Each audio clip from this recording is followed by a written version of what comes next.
Malina. Rachi aku maki berasa dubbachuu salphadhee bara akkas jaaladhu sitti maayile. Mali.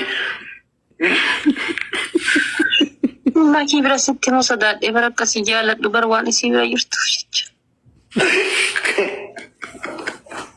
Ayah dapat.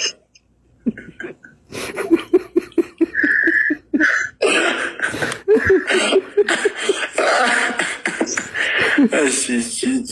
Dapat. Mee yeroo takka qofa jechuudha. Siidaa onnee kan keerannaan abeekkanatti. Onnee korratti siidaa? Asirrannaan.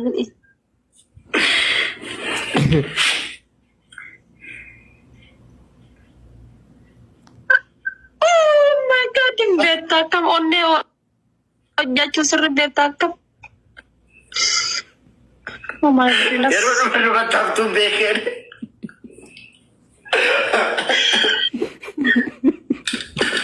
Anaanetti sololo obboleessa wal gaggalaafachuu jammarre anaanetti sololo.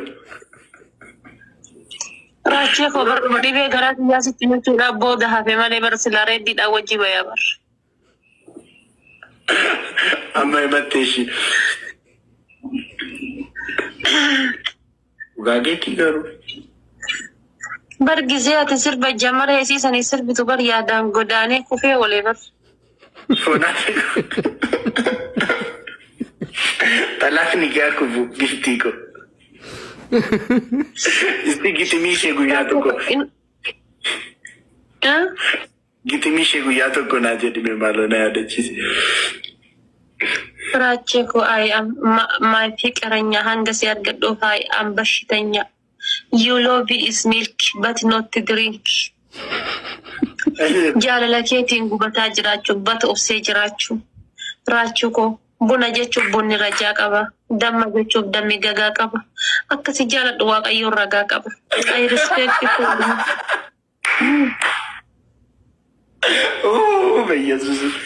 Namni akka kama dubartoota Oromoo keessaa baay'ee ani dubartoota Oromoo baay'ee argeera. Dubartoota Oromoo keessaa dubartiin Oromoo akka kee jaalala beektu ani argee beeku addunyaa hin jirtu bakka. Raachii kun araballa.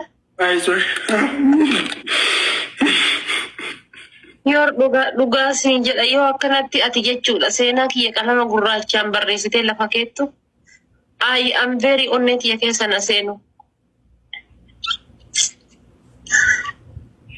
Waan biraa waan seen jedhuun qabu. I love you. Sanyii Taaddee Birruu.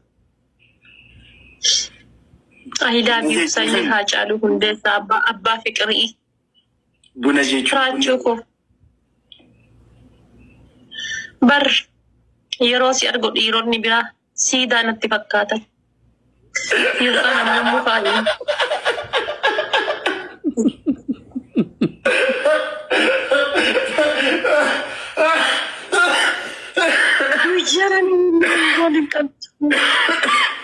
Hamzaanis moo?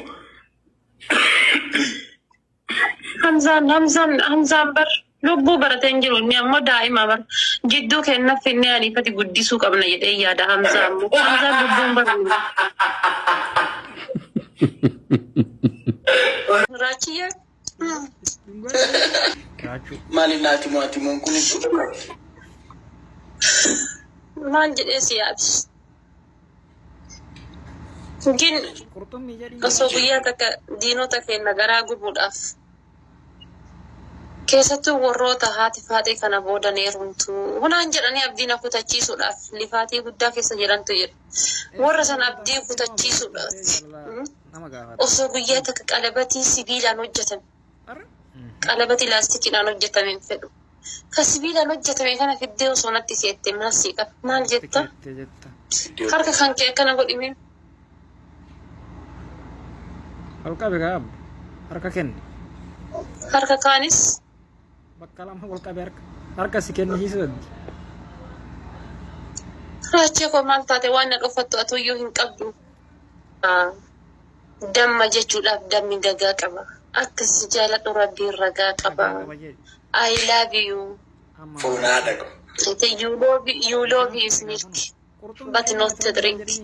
I respect it for you because you will be never get another my tickle. You very dangerous tickle. I don't know. Yeroo si argu abdii Muktaar Siidaa natti fakkaata. Asliin ammoo kasala gubate natti fakkaata. Reeddii Adam immoo Hamzaan ammoo keeppii jedhamti. Keeppii bubbeen kaastee deemtuun takka natti fakkaata.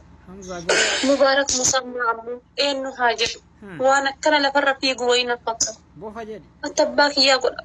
Nama tokko onnee kan koo keessa galchuu hin dandeenye gammaa. Bakka bultu soqadhu arafaate. Akkumtoo goggoonu. Mee akkamaa godhume. Amma Naan dandeenye onneen isaanii fudhachuu. bakka amma kaayiroo nan dhufa miti. Maakii ofirraa eegi. Uy! Guyyaa san dhugaa rabbi dhugaa guyyaa san ni rafus hin nyaadhus hin dhugus. Maal taatare? Ndi maali zamachaa baata? Maali zamachaa baata? Garaachee koo barsiif jecha jechuudha. Qara mana kifilii takka qabadhee taa'a. Saaloonii takkaa fi kifilii takka qabadhee taa'a. Erga gaafate kaayiroo dhufaman jettee bar. Saaloonii lamaa fi kifilii lama qabadhee bar. Isaa jechuun. Mana tokko bari hin gallee fi bar siistemni kun. Onnee tana yoo qorrisiisan malee wanni ana asii achi itti himu kun onnee isaa gubaa jira. Hidda onnee isaa fixaa jira jechuudha. Onneen isaa akka hin tuqamneef jecha. Akkasuun qaba. Teetan qasaqasu onneen isaa kun qorruu qabaa jechuudha. Kanaafuu yoo warri hin beekne rakkoon keessan kanaa bar. Miira keessa. Raachuu koo ganama